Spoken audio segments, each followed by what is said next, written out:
बोल के गई है कि 10-15 दिन में आएंगे और रूढ़ी जी आपकी खटिया खड़ा कर देंगे। तो रूढ़ी जी सोचिए 10 दिन कम से कम चैन का सांस लीजिए, 10 दिन के बाद रोहिणी आपको बेचैन कर दे। वर्तमान सांसद हाथ मिलाता है, कपड़ा गमछा में लपेट के मिलाता है, और रोहिणी गोबर वाला हाथ उठाकर सर पे रख ली। ये रोहिणी और रूढ़ी में अंतर था। रूढ़ी जी कहते गोलियां चलती रहेगी चलेगी। कल फिर 2 छपरा का मर्डर हो गया। सारण का सांसद चुप बैठा हुआ है। सवाल रोहिणी से हो रहा है, रोहिणी सारण की सांसद है क्या? लोकसभा चुनाव में 13,000 वोट मायने नहीं रखते। आपको पता होगा लोकसभा चुनाव में जब पोलिंग होती है तो 5 से 6 लाख की पोलिंग होती है। आप दम खम के साथ जा रहे हैं 20-30 गाड़ी लेके, बंदूक लेके, तो उसे बूथ कैप्चरिंग का नाम दिया जा सकता है। 4 लोगों के साथ जा रहे हैं तो उसे बूथ कैप्चरिंग का नाम नहीं दिया जाता। इसीलिए तो चली गई, इसीलिए लोग जानता है ना कि कोई आदमी वीआईपी बन के आवे 2 दिन के लिए उतरे, फिर वही आदमी चले जाता है। उनको कहते हैं ना कि पीठ में छुरा भोग के फंसाया चारा घोटाला में। लालू जी से एक गलती हो गई, उन्होंने अपने करीबियों के लोगों पे बहुत विश्वास किया। नमस्कार, आप देख रहे हैं लाइव बिहार। मैं हूं खुशी उपाध्याय। लोकसभा चुनाव के दौरान सारण सीट काफी चर्चाओं में रहा, क्योंकि लालू प्रसाद यादव की बेटी रोहिणी आचार्य सारण सीट से चुनावी मैदान में थी। लेकिन रोहिणी आचार्य चुनाव हार गई। जिस तरीके से एनडीए के लोगों ने काफी उन पे आरोप लगाए थे कि रोहिणी आचार्य सिंगापुर की है, वो चुनाव के बाद सिंगापुर चली जाएंगी, और हुआ यही कि रोहिणी आचार्य सिंगापुर चली गई। तो आइए इस मुद्दे पर जानते हैं कि रोहिणी आचार्य पे जो आरोप लगे हैं क्या वो सही है, क्या उन पे राय रखते हैं। तो आइए जानते हैं उनसे। देखिए, रोहिणी आचार्य का जहाँ तक बात है तो सिंगापुर में ससुराल है उनका, ठीक है, आना जाना तो लगा ही रहेगा। लेकिन उन्होंने निर्णय किया है, वो लालू प्रसाद यादव की बेटी हैं, और वैसी बेटी हैं जिन्होंने अपना किडनी देने का काम किया है। हम चाहते हैं कि हर घर में वैसी बेटी पैदा हो, हमारे घर में वैसी बेटी पैदा हो, चाहे बहन के रूप में हो या बेटी के रूप में हो। हम भी वैसी बेटी बहन और रूप में देखना चाहते हैं, ठीक है। वो बोल दी हैं कि हम सहारन को नहीं छोड़ेंगे। तो आपको लगता है कि वो 10-15 दिन में आ भी जाएंगी? बिल्कुल आएंगी, 10-15 दिन तो नहीं लगे। जो लाइफ स्टाइल है वो छोड़ के आ सकती हैं? क्यों नहीं आएंगी? जब जनता का उन्होंने, लालू प्रसाद यादव ने जनता को जागरूक किया, जनता का अधिकार दिलवाया। वो जो भुइयां में बैठते थे, जिनके पीछे झाड़ू लगता था, लोग चलते हुए चलते थे, उनको लालू यादव ने अधिकार दिलाया बोलने का, तो उन्हीं के नक्शे कदम पे उनकी बेटी भी चलेगी। इस बार 13,000 वोटों से हार गई हैं। अगर अगली बार अगर चुनाव लड़ेंगी तो आपको क्या लगता है कि वो हारेंगी या जीतेंगी? देखिए, 13,000 वोट से हारा गया है तो कहीं ना कहीं वहाँ बूथ पे धांधली हुआ है, इस चीज को मानिए आप। अगर वो बोलते हैं, रोहिणी आचार्य पे क्लेम लगाते हैं कि वो बूथ कैप्चरिंग करने के लिए गई थी, तो आप बताइए, उनसे पूछना चाहते हैं रूढ़ी जी से कि 4 आदमी में बूथ कैप्चरिंग होता है? जिस तरह का वीडियो वायरल हुआ था उसमें तो हमको तो नहीं लगता है कि बूथ कैप्चरिंग करने के लिए गई थी। हर संसद जो उम्मीदवार रहता है, जो प्रत्याशी रहता है, उसको हर बूथ पे घूमने का उसका अधिकार है, उसका हक है, ठीक है। तो हम बूथ पे, अगर हम प्रत्याशी हैं, हम उम्मीदवार हैं, हम बूथ पे जाएंगे तो हम बूथ कैप्चरिंग करने के लिए चले गए? वाह रे वाह, क्या लेकिन लड़ाई तो वहीं पे हुआ था शुरू। लेकिन लड़ाई तो वहीं पे शुरू हुआ। अरे भैया, जब मान चल रहे, जब देख रहे हैं, एग्जिट पोल जब बता रहा है कि रोहिणी आचार्य निकल रही है, तो कहीं ना कहीं उनको खलने लगा कि इस बूथ पर ज्यादा वोट है, कहीं ना कहीं रोहिणी आचार्य को चल जाएगा तो मेरा हार का सामना करना पड़ेगा। वही 13,000 वही फिक्स करता है हार जीत का रूढ़ी जी का। आपको क्या लगता है कि रोहिणी आचार्य पे जो आरोप लगे हैं वो सही मायने में लगे हैं या गलत है? कौन से आरोप, पहले तो ये बताइए। जो आरोप उन पे लगे हैं कि वो सिंगापुर की हैं और सिंगापुर ही चली गए, हुआ ऐसे? ऐसा हुआ भी ऐसा है? मैं क्लियर कर देता हूँ कि she is the voter of Bihar, she is the voter of Bihar. आपको मैं बता दूं, आपको पता होगा कि वो अपनी फैमिली के साथ वोट कास्ट करने गई थी, आपको पता होगा, ठीक है। तो वो सिंगापुर की नागरिकता कैसे मिल गई उनको? वो बिहार की बेटी है और बिहार में ही रहेगी। अब मैं बिहार का बेटा हूँ, सोचिएगा, अगर मैं दिल्ली जाके रहने लग गया तो मैं क्या दिल्ली का हो गया? टैग तो मेरे पास बिहार का ही है ना, हूँ तो बिहारी ना। दिल्ली में चला गया 1 साल के लिए या 15 दिन के लिए, 3 महीने के लिए, तो मैं दिल्ली का थोड़ी ना हो गया। आऊँगा तो मैं घर को ही ना वापस शाम को लौट के। तो वो आएंगी 10-15 दिन के लिए घूमने गई, अपने बच्चों से मिलने गई हैं, और उनके बच्चे कोई बड़े बच्चे नहीं है, छोटे बच्चे हैं उनके, तो मिलने भी नहीं जाएंगे क्या वो? तो जिस तरीके से वो 13,000 वोटों से हारी है, उसका क्या? देखिए, लोकसभा चुनाव में 13,000 वोट मायने नहीं रखते। आपको पता होगा लोकसभा चुनाव में जब पोलिंग होती है तो 5 से 6 लाख की पोलिंग होती है। यहाँ पे ऐसे कैंडिडेट है कि 3-3 लाख, 2-2 लाख, 1.5 लाख, 2.5 लाख, 3-3 लाख वोटों से हारे हैं यहाँ पे कैंडिडेट्स। तो 13,000 वोटों से हारी नहीं है, हराया गया है। आपको पता होगा सारण लोकसभा जो क्षेत्र पड़ता है उनका जो तो वहाँ पे जैसे आप कैंडिडेट हैं, आप लोकसभा इलेक्शन या विधानसभा इलेक्शन फाइट कर रहे हैं, तो कैंडिडेट का राइट होता है कि वो बूथ पे जाके देखे कि कोई गड़बड़ी तो नहीं चल रही।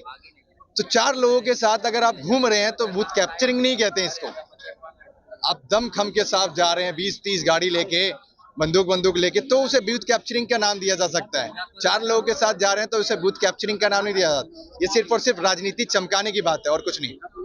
जो लोकसभा चुनाव आएंगे उसमें क्या लगता है कि वो जीतेंगे? बिल्कुल देखिए 13,000 से हारी है ना, तो ये मान लीजिए कि आने वाले समय में जब 2029 का चुनाव होगा तो वो 2-3 लाख वोटों से मार्जिन से जीत के आएंगी। इस तरीके से रोहिणी आचार्य पे ये आरोप लग रहा है कि वो सिंगापुर से आई हैं और सिंगापुर ही चली जाएंगी, और हुआ ऐसा ही, तो आपकी क्या राय है? कौन इस तरह के फालतू बात बकने वाले लोग हैं? अरे भाई, आपका भी परिवार है, मेरा भी परिवार है, इनका भी परिवार है, सबका परिवार है। ये कोई नहीं देखा कि इतना तपती गर्मी, इतना तपती धूप में एक पल निकलना मुश्किल है लोगों को, और पूरी चुनावी सभा में उन्होंने कैंपेन किया। कहाँ नहीं गई वो? पूरा सारण कह के गली और घर छान मारा उन्होंने। वो नहीं दिखता है लोगों को। तो लगता है कि आपको 10-15 दिन के बाद वो लौट आएंगी? क्यों नहीं आएंगी? इतना बढ़िया लाइफ स्टाइल छोड़ के क्यों नहीं आएंगी? आप एक बात समझ लीजिए, अब आज के डेट में लालू जी का जितना भी परिवार है वो फिर से अपने माँ बाप को मान सम्मान दिलाने के लिए हर लड़ाई लड़ेगा। जिनके वो अधिकार हैं, जिनका वो अधिकार था, लोगों ने उनको, कहते हैं ना कि पीठ में छुरा भोग के फंसाया चारा घोटाला में। लालू जी से एक गलती हो गई, उन्होंने अपने करीबियों के लोगों पे बहुत विश्वास किया और उन्हीं लोगों ने घात किया।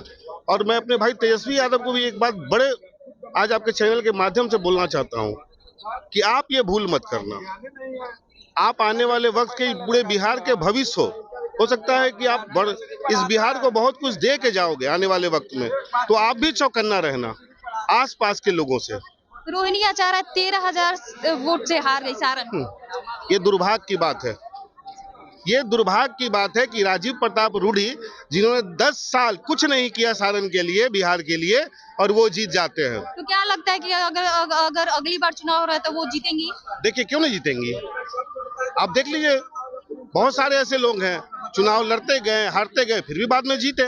कुछ लोग पहली बार में जीत गए, तो ऐसा थोड़ी है, और ये तो अच्छी बात है।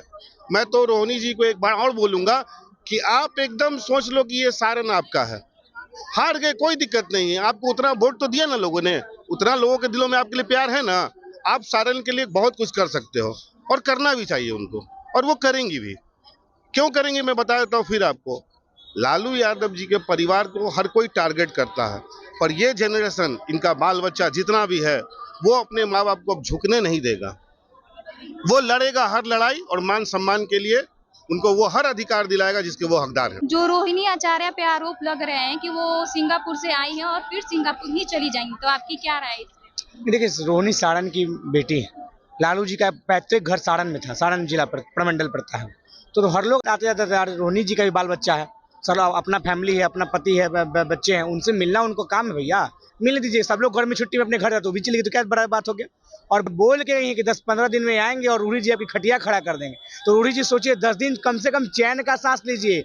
10 दिन के बाद रोहिणी आपको बेचैन कर देगी। तो आपको लगता है कि वो 10-15 दिन बाद वैसे लाइफ स्टाइल छोड़कर यहाँ पे आएंगी?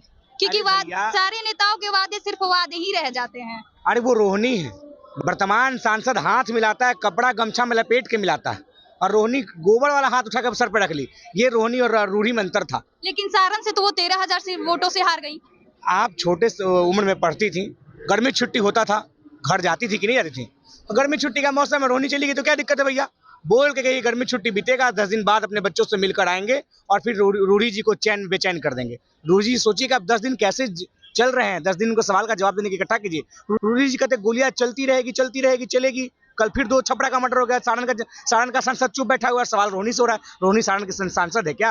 अरे जनप्रतिनिधि का तो सारण का हर गली मोहल्ला चक्का चौराहा सब जगह घूम ली। अब क्या चाह रहे हैं आप? आपके घर में आके बैठी रहेगी? उनका भी अपना परिवार है, अपने बच्चे हैं, अपने हस्बैंड है, सबको देखना है। तो आपको क्या लगता है कि अगर अगली बार चुनाव होंगे तो वो जीतेंगी सारण से? बहुत लोग ऐसे सांसद है, बगल में ही पटना देख लीजिए, 2-3 बार हार गए, फिर तीसरी बार जीत गए। बहुत ऐसे जो जीता, और कितने वोट से हारी? 13,000। और अगर 2-3 और कैंडिडेट का देखिएगा तो वोट कहाँ चला गया था वो सब पता चल जाएगा।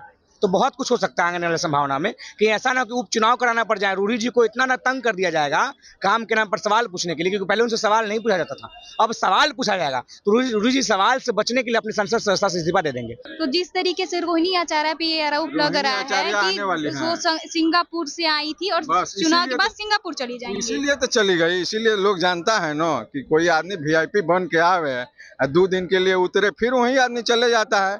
लेकिन लोग तो यही बोल रहे हैं कि रोहिणी आचार्य ये लालू यादव की बेटी है, वो 10-15 दिन बाद आ जाएंगी।